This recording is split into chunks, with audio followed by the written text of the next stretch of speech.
Para business leaders dan intellectual business community, kita lanjutkan dalam segmen terakhir kita diskusi hari ini, Innovation Value Chain bersama Pak Kusmayanto Kadiman, Menteri Ristek RI, dan juga para intellectual business community yang hadir di sini. Oke, mungkin kita lanjutkan Pak Kus ya, bagaimana kita membuat idea untuk inovasi kita jalan ini, kita masukkan juga ke dalam Innovation Value Chain ini. Jadi itu baru idea. Kita sekarang lagi berkutat di dalam conversionnya apa ya, idea to make the innovation jalan. Sekarang dalam fase konversi, belum masa difusi kali Pak ya, baru masa konversi ya, karena belum ada satupun prototype yang jadi nih kelihatannya. Belum ada satu prototype yang melambangkan ini keberhasilan BIC gitu misalnya, ya, yang kemudian bisa menjadi prototype untuk produk-produk berikutnya. Dan mungkin ada dari intellectual business community yang ingin sharing ataupun memberikan pendapat. Silakan Ibu Betty Alicia Bana. Ya, terima kasih. Mungkin saya ingin share pengalaman yang saya alami sekarang ya. Saya baru sekitar 6 bulan ini masuk menjadi pengusaha ya, dan salah satu mimpi saya adalah saya ingin membantu membuat innovations itu menjadi real ya, dan terutama inovasi-inovasi yang dihasilkan oleh anak-anak muda. Yes. Yang saya alami. Kita juga masih muda kan Bu? Oh iya, muda, paling nggak dalam hati. Apa yang saya lihat ya, satu, pada saat kita mau mensponsori suatu proyek inkubasi, jadi bagaimana membuat suatu inovasi atau ide itu menjadi bisa dikomersialisasikan, konversinya itu kita harus siap bahwa nggak bisa setiap ide itu bisa dikomersialkan. Yes.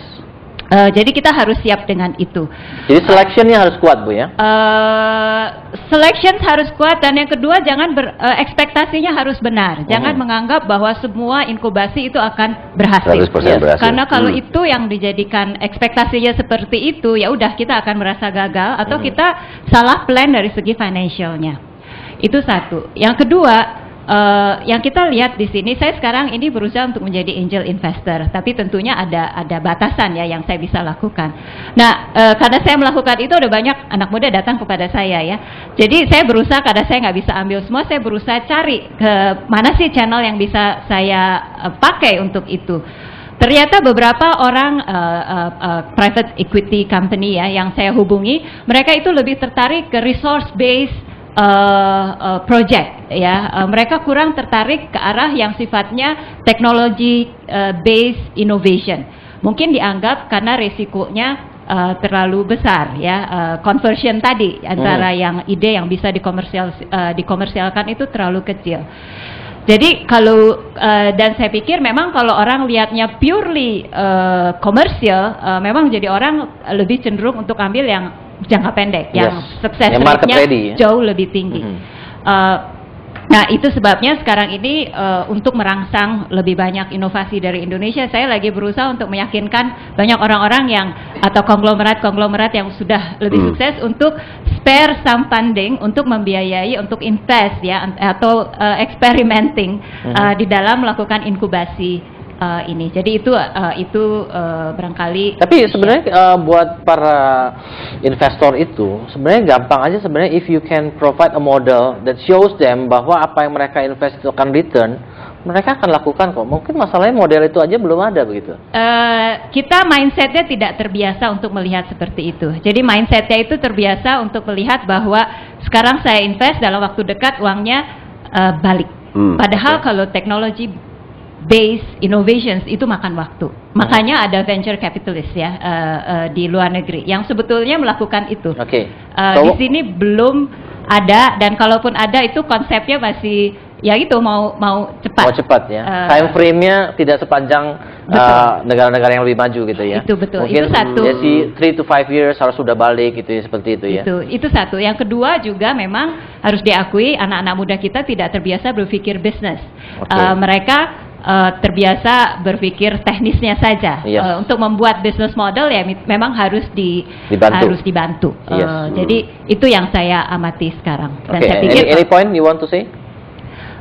Saya ingin mengundang terutama mereka-mereka yang sudah lebih sukses ya, untuk cemplung di sini, bantu yang muda-muda untuk bisa berhasil melakukan inovasi. Karena kalau enggak, kita forever menjadi pasar, bukan producer. Dan itu untuk beralih dari pasar menjadi producer itu butuh investasi.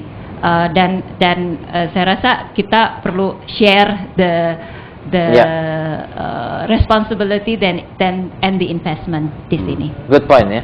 Jadi dari Bu Betty berusaha menjadi katalis Pak ya untuk supaya inovasi itu jalan. Tentunya perlu financial ya, terutama dalam bentuk venture capital gitu ya. Di Indonesia ini, again itu satu hal yang kita nggak bisa hindari kenyataan Pak ya.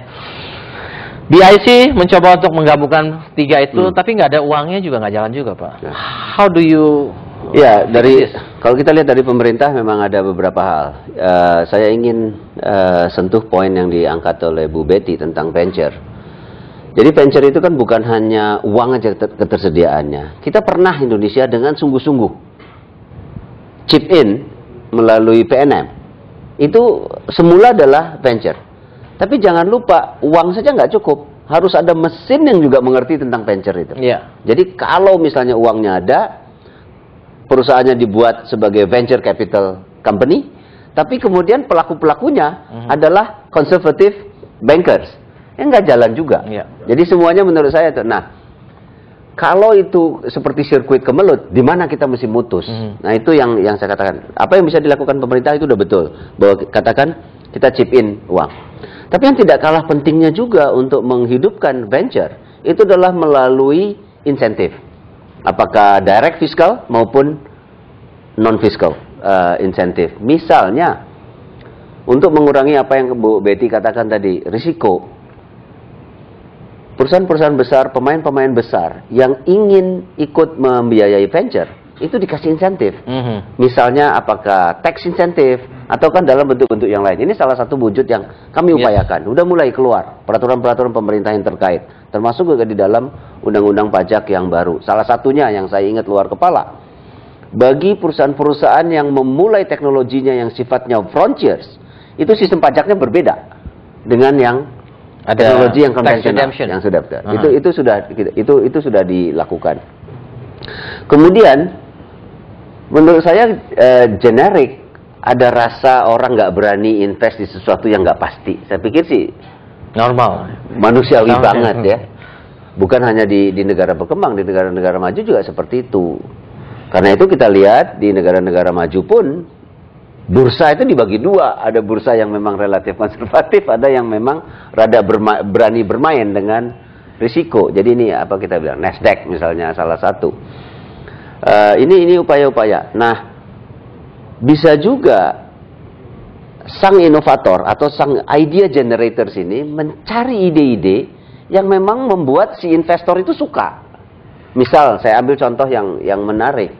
Bagaimana para peneliti berupaya menawarkan ke pemain-pemain minyak yang tukang ngambil dan ngebor minyak, tawarkan cara baru yang kalau ini sukses, dia mampu mengangkat minyak lebih banyak.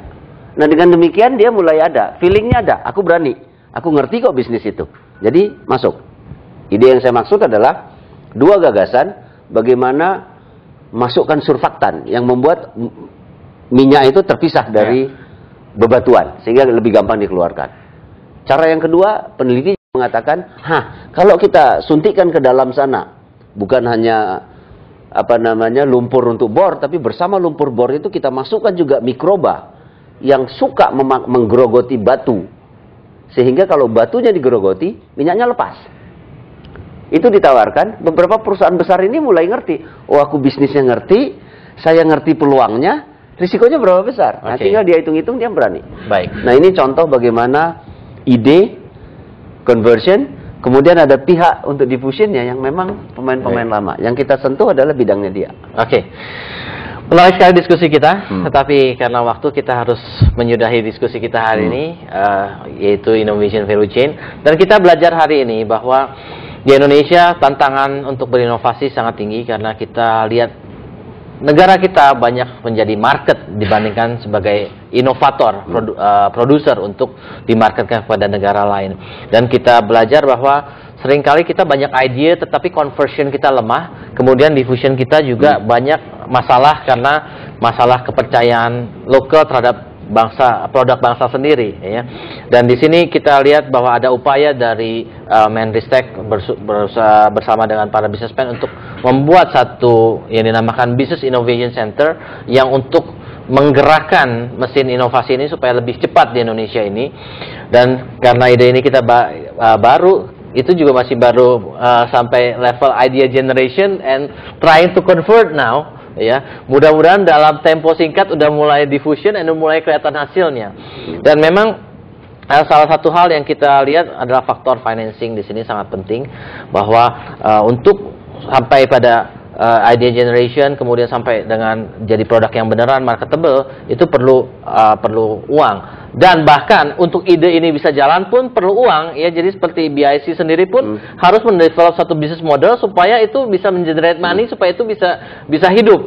Kalau ini bisa hidup sendiri, automatically akan replicate-nya akan lebih gampang. Kalau satu aja harus disuapin terus, akan nggak berkembang-kembang. Tapi kalau ini ternyata satu profitable business model, maka BIC akan berkembang, otomatis akan inovasi akan berkembang juga di Indonesia. Ini pula PR yang harus kita pikirkan, bagaimana model untuk menggerakkan inovasi itu kita anggap satu produk juga yang bisa menghasilkan uang juga. Ya.